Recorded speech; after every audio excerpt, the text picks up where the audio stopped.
प्रशासन हमेशा एक तो शासन प्रणाली का कर्मचारी होता है, न कि किसी पॉलिटिकल पार्टी। गुलाम है कर्मचारी। गुजरात की सरकार में हर बात पर वहाँ बुलडोजर चलता है, हर बात पर दमन होती है। आप ऐसे अगर हौसला तोड़ेंगे, आप पत्रकारिता करते हैं, आप कोई भाजपा सरकार के भांड हैं कि गीत गा रहे हैं, आप इनसे बोलिए कि पूरी बात पूछिए। आपको ऐसा क्यों लगता है कि सब लोग बीजेपी के हैं? पत्रकार ऐसे ही काम कर रहे हैं। आप लोग पत्रकार नहीं है, देश के आतंकवादी हैं और आतंकवादियों जैसा सलूक करते हैं आप। जंतर मंतर पर वैसे तो हर रोज कोई ना कोई आंदोलन होता रहता है, लेकिन आज का जो आंदोलन है लोकतंत्र बचाने की मांग है। क्योंकि जिस तरीके से आपने देखा उत्तर प्रदेश में उपचुनाव हुए, 3 सीटों पर चुनाव हुए थे। एक सीट पर आरएलडी ने चुनाव जीता, एक सीट पर समाजवादी पार्टी यानी कि डिम्पल भाभी ने चुनाव जीता और एक सीट पर भारतीय जनता पार्टी के उम्मीदवार ने चुनाव जीत लिया। और ये लोग आए हुए हैं उत्तर प्रदेश से। इन लोगों का कहना है कि जो चुनाव हुआ था उसमें काफ़ी धांधलेबाजी की गई थी। भारतीय जनता पार्टी ने धांधलेबाजी करके रामपुर से उपचुनाव जीत लिया। आपको ऐसा क्यों लगता है कि भारतीय जनता पार्टी या चुनाव आयोग ने धांधली करवाया? जो लोग पात्र थे मतदाता सूची से उन लोगों का नाम गायब कर दिया गया और कुछ लोगों को मतदान का अधिकार छीन लिया गया, वे लोग मत ना देने पाए अपना। पुलिस प्रशासन हमेशा एक तो शासन प्रणाली का कर्मचारी होता है, न कि किसी पॉलिटिकल पार्टी। गुलाम है कर्मचारी। लेकिन रामपुर में जिस तरह गुलाम है कर्मचारी यहाँ पर बना। बिल्कुल बिल्कुल रामपुर में पुलिस प्रशासन बल्कि टोटल प्रशासन, जिले का प्रशासन एक एम्प्लॉय बन के काम किया। मैं नहीं जाता कि वहाँ पे तो है ही सर। मैं कह रहा हूँ गुलाम बना या कर्मचारी गुलाम बना भारतीय जनता पार्टी का, जो कि उसके पक्ष में लगातार जैसे कि खुद चुनाव लड़ रहा हो। वहाँ पे महिला को इस तरह से तोड़ा पीटा जाता है। उसकी माँ बहन नहीं है क्या? है छावनी बना दी जाती है उसके द्वार पर, उसके घर पे उस पर चौकसी लगा दी जाती है, उसे निकलने नहीं दिया जाता है। समता और समतुल्यता दोनों का अधिकार छीन लिया जाता है कि आप वोट नहीं डाल सकते। दूध पी करके वोट देने जाएंगे यही हाल होगा। दूध पी करके जाएंगे तो यही हाल होगा। कुछ समझते हैं आप लोग ताकतवर हैं। नहीं, मैं आपको बता रहा हूँ। कहने का मतलब अडानी के पोर्ट पर जो ड्रग्स पकड़ा गया, ड्रग्स पी के जाए मतदान करने। आप क्या कहना चाह रहे हैं कि दूध ना पिए, ड्रग्स पिए? आप पहले मतदान कीजिए फिर जलपान कीजिए ना। पहले तो गांजा पीजिए, सुट्टा। कौन पीता है? अरे भाई, तो अभी आप क्या कहे कि जब माँ बहनों को कैद कर दिया गया और बर्बरतापूर्ण कार्रवाई की गई, वो भी आज़ाद भारत में, और वो भी जो अपने आप को साधु के वेश में, जिस तरीके से रावण था, एक ढोंगी अपराधनाथ की सरकार में हर बात पर वहाँ बुलडोजर चलता है, हर बात पर दमन होती है। आप ऐसे अगर हौसला तोड़ेंगे, आप पत्रकारिता करते हैं, आप कोई भाजपा सरकार के भांड हैं कि गीत गा रहे हैं, आप इनसे बोलिए कि पूरी बात पूछिए। आपको ऐसा क्यों लगता है कि सब लोग बीजेपी के हैं? पत्रकार ऐसे ही काम कर रहे हैं। आप लोग पत्रकार नहीं है, देश के आतंकवादी हैं और आतंकवादियों जैसा सलूक करते हैं। आप जाइए कि 20 आप चुनाव, आप हैं कौन? आप सर्टिफिकेट आप बांटेंगे? हम क्या हैं? क्यों नहीं बांटेंगे? क्या हैं? हम क्या हैं बताइए? आपको सवाल चुनाव आयोग से पूछना चाहिए कि 20 लाख ईवीएम गायब है तो कहाँ गायब है? कहाँ गायब हो गया? अरे वोटर लिस्ट से नाम काट दिए जाते हैं तो वो कोई पाकिस्तान के रहने वाले नहीं है, हिंदुस्तान के रहने वाले हैं। चाहे वो अपना मत किसी भी पार्टी को दें, वोटर लिस्ट से नाम काटना गैर कानूनी अपराध होना चाहिए कि कोई भी चुनाव आयोग का अधिकारी किसी भी दुराग्रह से ग्रसित होकर किसी के भी मतदाता सूची से नाम न काट पाए। दूसरी बात, जिस तरीके से फूड सिक्योरिटी एक्ट लाया गया, वैसे ही एक वोटर के लिए भी एक्ट लाया जाना चाहिए कि यह कंपलसरी हो कि हर वोटर को वोट डालना ही है। आखिर चुनाव आयोग संज्ञान क्यों नहीं ले रही है? क्यों 58% से भी कम वोटिंग हो रहे हैं? चुनाव आयोग के कारण आम जनमानस का लोकतंत्र से भरोसा उठता जा रहा है और यही कारण है जो गरीब गुरबे हैं, जो मजदूर हैं, जो रेहड़ी पटरी वाले हैं, जो 2 वक्त की रोटी नहीं खा पाते, उनको वोटिंग से मोहभंग हो रहा, लोग वोटिंग नहीं कर रहे। यही कारण है और आपको मतदाताओं को जागरूक करना चाहिए। हर एक आदमी जो भारत का नागरिक है, जिसके चुनाव पहचान पत्र बने हैं, उनकी वोट डलनी चाहिए। एक बार सुन नहीं रहे आप पोस्टल बैलेट का व्यवस्था किए हैं, गरीब मजदूरों के लिए पोस्टल बैलेट है? बताइए आप गुजरात में ही देख लीजिए। आप जब मार्केट में देखिए, इसको किसी राजनीतिक पार्टी से जोड़ कर मत देखिए। हर एक मतदाता को वोट डालने का अधिकार है। बाबा साहब ने यही अधिकार दिया है। जो राष्ट्रपति की वोट की वैल्यू है, वही एक चपरासी की वोट की वैल्यू है, वही किसान की वैल्यू है, वही मजदूर की वैल्यू है, वही बेरोजगार। ज्ञान दे रहे हैं, क्यों ज्ञान दे रहे हैं? क्या है, आप मूर्ख हैं इसलिए ना ज्ञान दे रहे हैं। आप अगर समझदार होते, किसे आप ज्ञान किसे दे रहे हैं? अगर आपको लगता है आप शब्द बोल करके अपनी आवाज को बुलंद कर लेंगे तो आप कहीं और अपनी आवाज को बुलंद कीजिए सर। तो आप क्या कहिएगा, मुझे ना कहिएगा क्या के लिए आए हैं ये? आखिर ये मुरादाबाद से, ये कंथरी सिकोहाबाद से आए हैं यहाँ, तो आपको क्या लग रहा है? आप बताएं क्यों आए हैं? अगर ये दुखी नहीं होते, एक मिनट सुनिए ना, आप जो मुजरा गा रहे हैं पैरों में पैजाब पहन के, घाघरा चोली पहन के, तो भाजपा करे। कौन पहन लिया? वो तो रामदेव गए हुए थे। अरे बेशर्मो, सुन लो मैं क्या कह रहा हूँ। कौन बेशरम है? सारे हिंदुस्तान के कौन बेशरम है? अरे कौन बेशरम है? सुनिए, अभी अरे बेशरम कौन है भाई साहब? सारे मीडिया के पत्रकार बेशर्म है। एक भी बड़ा पत्रकार, बड़ा चैनल कोई आया कि कौन लोग आए? अभी वहां देखिए, एक तरफ एसिड कांड के पीड़िता के पक्ष में जब लोग आवाज बुलंद करने आए, देखिए राजनीति कर रहे हैं, अपने चेहरे चमका रहे हैं। मैं आपको कह रहा क्या करेगा? हूँ, मैं आपको ये बता रहा हूँ, मैं बड़ा बिल्कुल बेबाक साफ सुथरी बात कह रहा हूँ। मैं रामपुर से भटक के बात नहीं कर रहा चाहता, ये आपको दिखा रहा हूँ। कैमरा में अगर लेना चाहे तो ले लीजिएगा।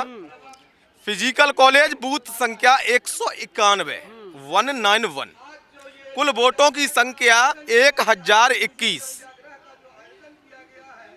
कुल डाले गए वोट 62। पढ़े लिखे हो तो उसका परसेंटेज निकालना। वोट अधिक पड़ना चाहिए, अधिक मतदान होना चाहिए। ये लोकतंत्र की खूबसूरती होती है भैया।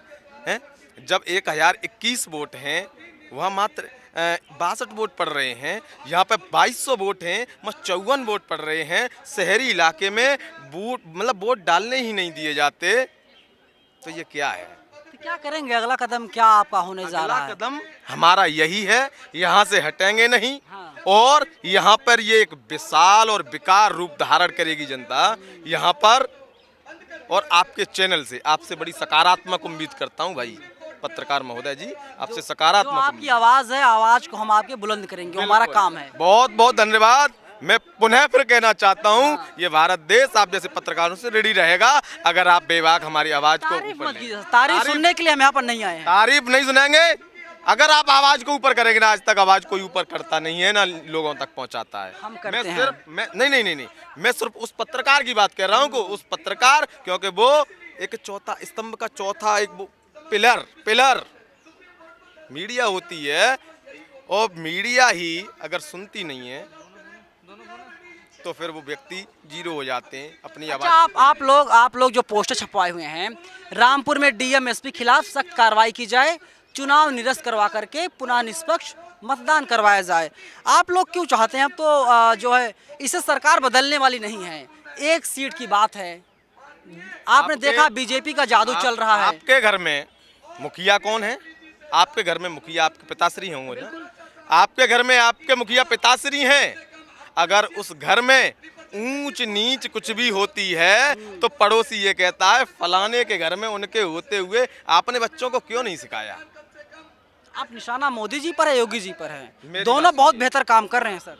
आपको लगता है बेहतर काम कर रहे हैं, आपको लगता है ऐसा, लेकिन दिल आपका भी गवाही नहीं देगा। राम मंदिर बन गया, काशी विश्वनाथ कॉरिडोर, तमाम योजनाएं हैं, यशस्वी प्रधानमंत्री मोदी जी लेकर के आए हैं। ऐसा है, पहली बात तो मैं मुद्दे से हटके बात नहीं करूंगा, अगर छेड़ा है तो मात्र 1 मिनट में कह दूंगा और यहीं से आप मेरे विचारों को समझ जाएंगे। मैं कभी भी भड़काऊ चीजें नहीं बोलता हूँ अपने मुंह से। राम मंदिर के लिए बोला है कि इतना अच्छा कर रहे हैं, मैं गारंटी देता हूँ मेरे जैसे युवा और सैकड़ों युवा लिफाफा और फार्म लेकर के राम मंदिर की सीढ़ियों के बाहर बैठेंगे कि यहाँ पर 3रे नंबर वाली पटिया पे मैं अपने कटोरा लेकर बैठूंगा, क्योंकि ये मैंने आवेदन किया है। भीख मांगने की बात कर रहे हैं आप? क्या बात कर रहे हैं? जब पढ़ेंगे नहीं क्या होगा? तुम्हें मालूम है मैनपुरी में माननीय योगी आदित्यनाथ जी मुख्यमंत्री जी हमारे उत्तर प्रदेश के, जब मैनपुरी में आते हैं अपनी सभा के लिए, तो मैंने आज तक इतिहास में ये मुख्यमंत्री ऐसा नहीं देखा जो कि बच्चों की छुट्टी करवा देता है कि आज मैनपुरी में कोई बच्चा पढ़ने नहीं जाएगा। शहंशाह आ रहे थे, स्वागत कीजिए उनका। योगी जी आ रहे थे सर, क्यों भूल जाते हैं आप? तो हमारे देश के हमारे उत्तर प्रदेश के यशस्वी मुख्यमंत्री हैं योगी जी। जी, तो उनके सामने मतलब योगी जी आ रहे हैं, तो बच्चों को जिन्हें शिक्षा की जरूरत है उनके हाथों में फूल और टोकरी दे दी जाए। शहंशाह आ रहे हैं और फूलों को बिखराव किया है, यही कहना चाहते हैं। बिल्कुल होना चाहिए, हैं? बिल्कुल होना चाहिए। लेकिन ये ऐसा नहीं होना चाहिए, ये ऐसा नहीं होना चाहिए। बहुत तंगड़ी तर्क नहीं देना चाहता हूँ, मैं सिर्फ एक ही बात कहना चाहता हूँ कि मुख्यमंत्री का मतलब ये होता है, साफ तौर से आप भी समझते हैं, मुख्यमंत्री का ये होता है कि उस प्रदेश का मंत्री वो चीफ जो प्रत्येक जनमानस को एक धागे में पिरो करके चले और कहीं ना कहीं शिक्षा को सर्वोत्तम और सर्वोपरि माने, जिससे कि देश में पुलिस प्रशासन से लेकर के अच्छी ठीक सोच वाले व्यक्ति हों, जो कि रामपुर जैसे ऐसे मामले ना हो पाए। बहुत बड़ा अत्याचार हुआ ये, बार बार ऐसा नहीं लगता, मुझे ऐसा नहीं लगता कि जो मैनपुरी में चुनाव हुआ था, डिम्पल भाभी जीत गई, आप लोग पहले हल्ला मचा रहे थे कि वहाँ पर भी इसी तरीके धांधली हो रही है, लेकिन वो तो प्रचंड बहुमत साथ जीती हैं। मेरे साथी हैं कई जो जिला पंचायत के सदस्य भी हैं, लगभग 30,000 लोगों को चिन्हित किया था मैनपुरी में। 30,000 लोकसभा क्षेत्र है ना, तकरीबन 18 लाख की वोटिंग है, 16 से 18 लाख के बीच में, जिसमें जसवंत नगर, किसनी भोगांव, करहल सदर मैनपुरी, समझे ना। इस तरह से 30,000 लोगों को चिन्हित कर लिया जाता है। घर पे पुलिस की दबिश पड़ती है, उनसे नजरबंद कर दिया जाता है, उन्हें किसी भी प्रकार से वोट नहीं मांग सकते। आप सपोर्टर हैं एक पार्टी के तो अपने लोगों से तो कह सकते हैं, जब कोई जनप्रतिनिधि होता है अपने लोगों से जाता है कि इस पार्टी की नीतियां अच्छी हैं, आप इस पार्टी को वोट करिएगा। मैं समाजवादी पार्टी की नीतियों को फॉलो करता हूं, तो मैं ये कहूंगा कि समाजवादी पार्टी को वोट करिएगा देश हित में। तो जब वहां मैनपुरी में पूरी तरह से प्रशासन ने लूट के लिए घर घर पे डर का माहौल पैदा कर दिया, लेकिन जनता ने क्या मूड बनाया कि हमें शांतिप्रिय रूप से मत से हमें इन्हें चोट देनी है। उन्होंने अत्याचार झेले हैं, उनसे लड़े हैं और जीते हैं और रिकॉर्ड मतों से जीत हासिल की है। और जब प्रशासन भी वहाँ पे कमजोर लगा कि यहाँ इनसे पेश नहीं पड़ेगी, फिर भी इतने जीते न। वो जीत 4.5 और 5 लाख की जाती, क्योंकि लगभग मैं आपको बता दूं, प्रत्येक गांव में एक विधानसभा क्षेत्र में तकरीबन 600 गांव होते हैं। 3000 से 3500 गांव हैं लोकसभा मैनपुरी में। प्रत्येक गांव में 250 से 300 वोट के समथिंग वोट काटा जाता है। पात्रों को तो रोका जाता है, वो एक अलग चीज है, ये मतदाता पात्र है, रोक दो। वोटों को काट दिया जाता है, तो आप आंकड़ा लगाना बैठ के कि कितना वोट कटा होगा। देखिए, गंभीर आरोप लगा रहे हैं। उसी दिन से तस्वीरें तमाम सामने आ रही थी। मैं एक तस्वीर आपको और दिखाना चाहता हूँ, आप देख लीजिए इन तस्वीरों को। ये आपको दिखाई दे रहा होगा ट्रॉली बैग है और आपको एक बोरी दिखाई दे रही होगी।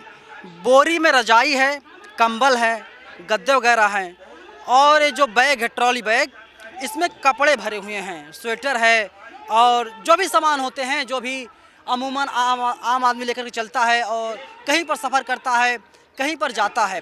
पोस्टर देख लीजिए, बाबा साहब भीमराव अम्बेडकर की फ़ोटो लगी हुई है, दूसरी तरफ देश के राष्ट्रपिता महात्मा गांधी की फ़ोटो लगी हुई है। और इन लोगों का यही कहना है कि रामपुर उपचुनाव में प्रशासन द्वारा हुई धांधली व जन अत्याचार खिलाफ अहिंसक धरना है।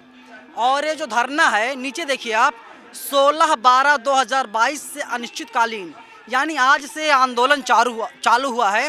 ये कब तक आंदोलन चलेगा शायद इन लोगों को भी नहीं पता है, लेकिन जब तक चुनाव आयोग के द्वारा इन लोगों की मांगों को मान नहीं लिया जाता, तब तक ये लोग लगातार आंदोलन करते रहेंगे। आप लोग क्या लगता है? आप लोग अपनी राय कमेंट बॉक्स में जरूर दीजिएगा। कैमरा पर्सन आशीष के साथ मैं Naveen Kumar Nandan, India International News, Jantar Mantar, Delhi.